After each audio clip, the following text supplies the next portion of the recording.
and let's get right into the Lions tournament right now. We'll talk about all the teams that are participating. Almost all of our teams are in. Santana's taking their annual trip out of town, but Granite Hills, they're in the open division, along with Grossmont and Helix. They're all in different pools. The Eagles will host games at their awesome field over there and play Bingham, Oaks Christian, and Poway. Clay, the Poway Titans are one of the biggest surprises of the season.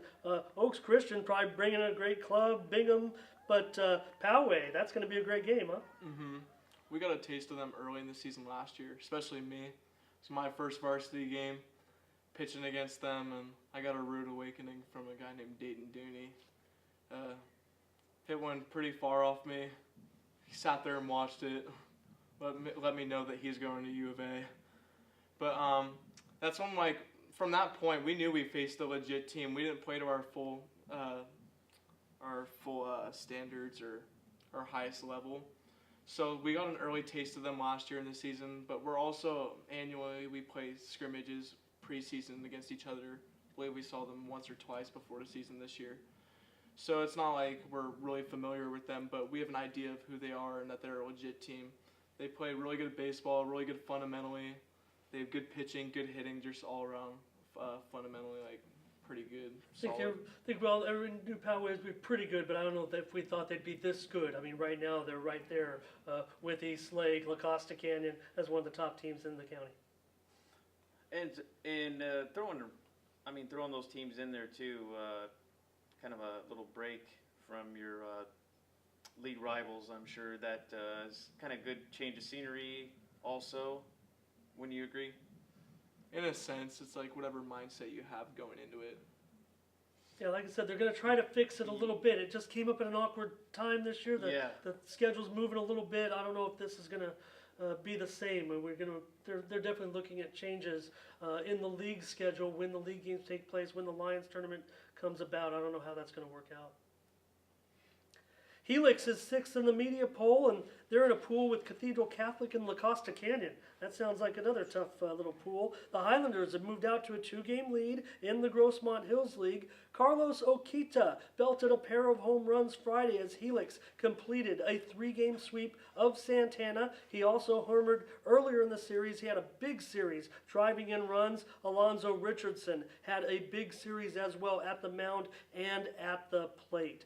Grossmont, 7th in the media poll. They're in a pool with Carlsbad and a couple of out-of-town teams. The Foothillers win on Friday over these Eagles. Like we said, might be overturned. We'll see. There's a little bit of controversy regarding some switches that went on in that game, but the Foothillers win. We'll talk about it on Friday because of the performance of sophomore Jaden Wilcox. He turned in another strong performance to lower his ERA to 1.78. Clay, what did you see in young Jaden? He's a sophomore. Sounds like a future star. Yeah, I had a pretty good idea of his repertoire and like who he was. He's one of the Grossmont guys I played in the summer. I knew that we weren't facing it wasn't no walk in the park going into the game. He's a real good pitcher. What I thought was most impressive is the guy just attacks the zone. He doesn't fear anything. Goes straight at you with his fastball. So it's like that's how you respond to it. And from our game, the score, whatever, says that we didn't respond because we lost. So I mean, it's just next time out, just don't carry that over. Just a new game. So Dave, they're thinking about going back and having to replay that game. I believe it's going to be a ruling that may come down from CIF in that one. But I'll mention Jack Hyde, I believe, started that game. And right now, Jack Hyde is going to be on the shelf for about a month with an injury. Hope Jack feels better. We don't want him to rush anything along with his career and the Foothillers postseason plans. Dave, I just want to mention, I want to get your take on this Hills League race, but I just want to mention Santana. They do not play in the Lions tournament. They're going to be taking their annual trip up to the Fresno Easter tournament. Hills League, Dave. I think that especially Granite Hills is making a run right at the right time.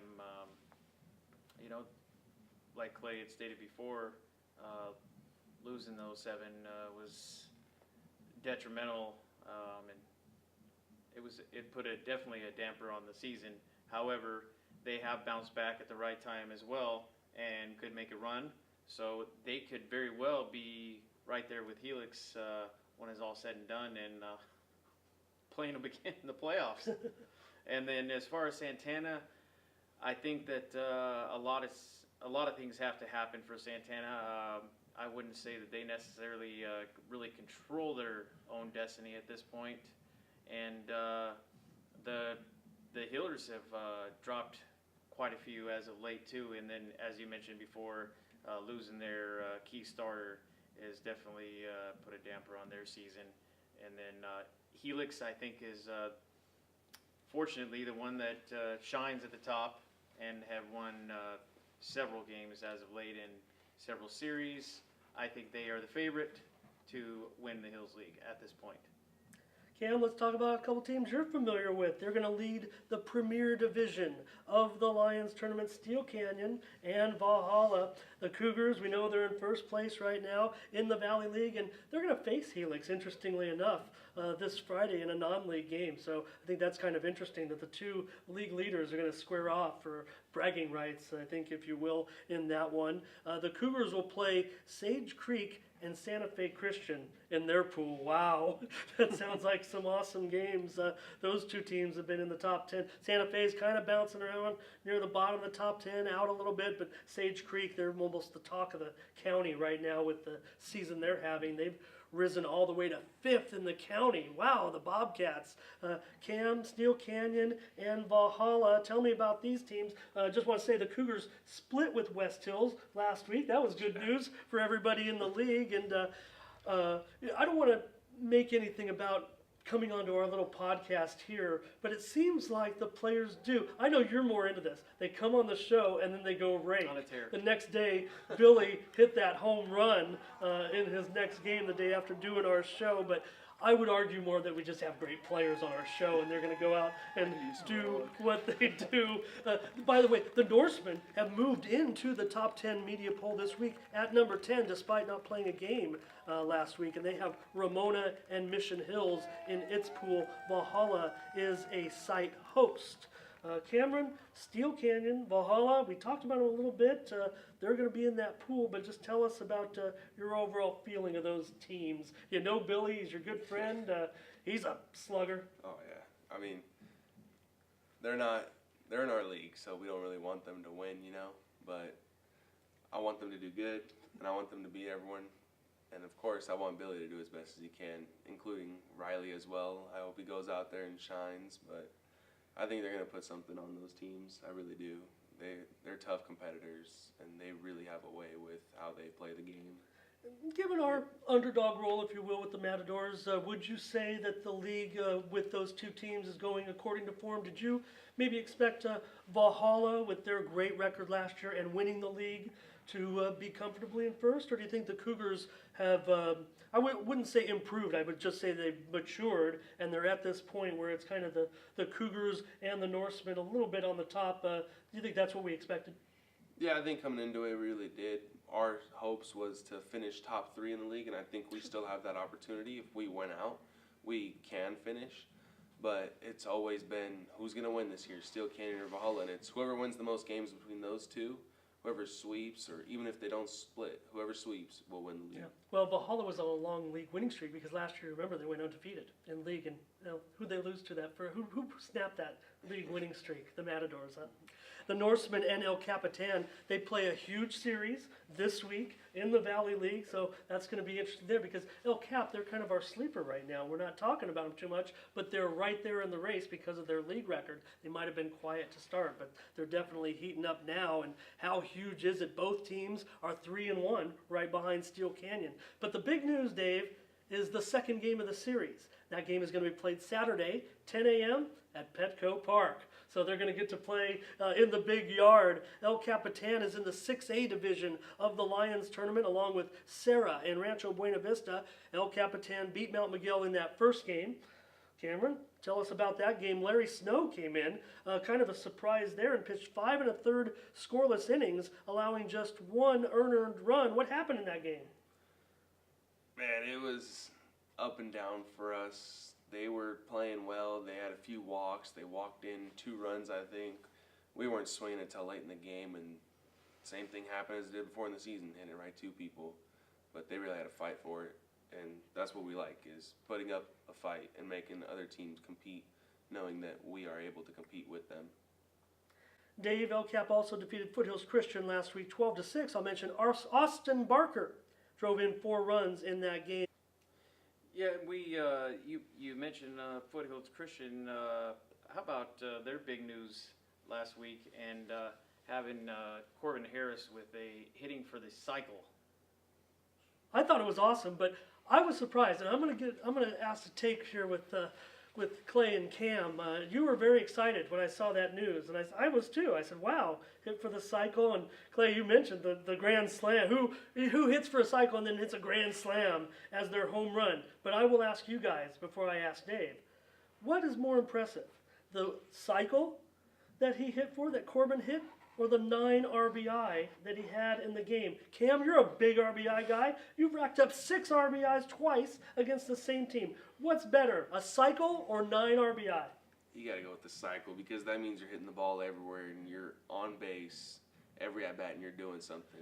Clay, are you a cycle guy? 9 RBI. I was like, There are some teams I feel like out there that, and like the most runs they've scored in a game are not 9 in a whole season. So to drive in 9 runs, I think that's pretty crazy. just goes to show you that it was an incredible feat, an incredible day for Corbin Harris. School record, 9 RBI, and he hit for the cycle.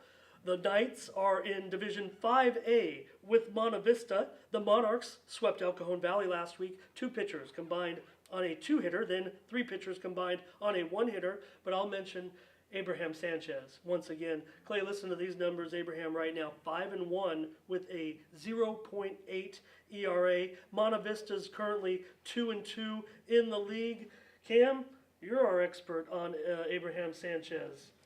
I've hit against them before, and it's fun. I'm good friends with them. I played with their summer team just to get some reps and have fun with the guys, but if he pitches against us, he better watch out, because I think that ERA is going to go up a little bit. That's good confidence, but Dave, you talk about all the great pitching we have in the Grossmont Conference, and Abe has the best numbers of all of them. Yeah, and he's been pretty solid, and he pitched equally as great last season. I think that's going to be something to see as you guys climb in together and face each other. But I think at the same time, I think you got your work cut out for you. I'll mention now the West Hills Wolfpack. They're in Division 4A with 3 section teams. The Pack split the series with the Cougars, as we mentioned, behind another strong performance from Kai Dennis. Certainly one of the most improved players in the conference this season. Gavin Condra actually got the win in that game, snapping the Cougars' 6-game winning streak, and the Pack now has 3 league wins. Cam, all these teams, where do we fit in? They're all playing well. I mean, hats off to the Wolfpack. Our league's something else right now. It's special. You have guys. No one expected Mount Miguel to win their games. No one expected West Hills this season after their year last year to win these games, especially against Steel Canyon, or to sweep Monta Vista, you know. So it's something else. And I think even Monta Vista is going to put a hurting on Steel Canyon or Valhalla as well. And it's going to mess up our whole league. That's why they need to just keep, like I said, they need to get that sweep over Monta Vista, and that's going to be the biggest series of the season for Mount Miguel. Dave, Mount Miguel, they're in the 3A division of the Lions tournament, and they're in with Kearney and Castle Park. And that's interesting because the Matadors have already played the Comets this season, and you'll remember, Cam, Michael threw that 1-hitter against the Comets. Do you think he gets the ball again against them? I don't know. I don't think he is. I think Nico's probably going to get the ball and get the chance to shine, even though Mikey did throw the 1-hitter, and it was a jam shot. So it could have been a no-no, but hey, Dave, unfortunate. Dave, the one thing about the Lions tournament, 3 games in 3 days. Matadors, I mean, we've seen the pitching rotation, really Nico, Michael, and Thomas. Who do we get? We're going to have to go a little deeper in the bullpen. Who's got the durable arm? Who's going to get out there? Cam, you're going to have to pitch next week. I might have to go all 3 games in relief. I don't know. That's my job, is to catch, go play center for an inning, and come in relief. We tease Cam. His numbers aren't quite up there with Clay's right now, but he loves to get on the mound and pitch. El Cajon Valley is in the 2A division along with high-tech Chula Vista. The Braves play West Hills this week. And Dave, I'm pointing to Friday. West Hills is at El Cajon Valley. This is the chance. This is the game. I'm going to pick El Cajon to get that first league win. You remember what happened in that incredible one of those games last year against the Wolfpack when Coach Thomas got ejected. It looked like the Braves were going to win that game against the Wolfpack. So I think we've got to look for opportunities. Braves hosting the Wolfpack this Friday. I'm going with El Cajon Valley.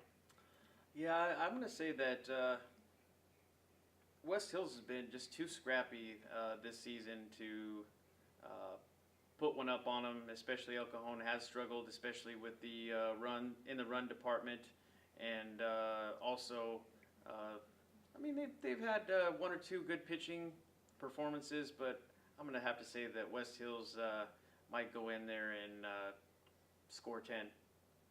Nice. I'll mention also Liberty Charter. They're in the 1A division. It'll be interesting to see how they fare there. They actually could win their Lions tournament division because they are one of the hottest teams in the whole county right now. Christian High, they scored a win last week as Clay Wiesner had a walk-off double in a win over Sarah in the 9th inning last week, although the Patriots played Cathedral today and lost. Mountain Empire, they were up against Victory Christian. The Red Hawks, they beat Gompers 4-1 on Tuesday as Trevor Elliott struck out 11 over 6 innings after Borrego had to forfeit another game to poor Mountain Empire. Well, the Red Hawks will play Calvary Christian in another big early league game, and when we talked to Trevor, he mentioned that probably was the big team to beat this season in their league. Right, and good thing for the Red Hawks was Borrego, I guess. Even though they did forfeit, they produced a team so the Red Hawks could play and not lose out on another game. All right, and that's going to do it for us on the H12 Prep Baseball Report. We'll wrap up the Lions tournament next week and look ahead to that final stretch of the season, see if these guys can get back in the pennant race and change the way things look at the top of the league races. For Dave Dickens, for Clay Fordham, Cameron Beauzec, I'm Ramon Scott. Thank you for joining us.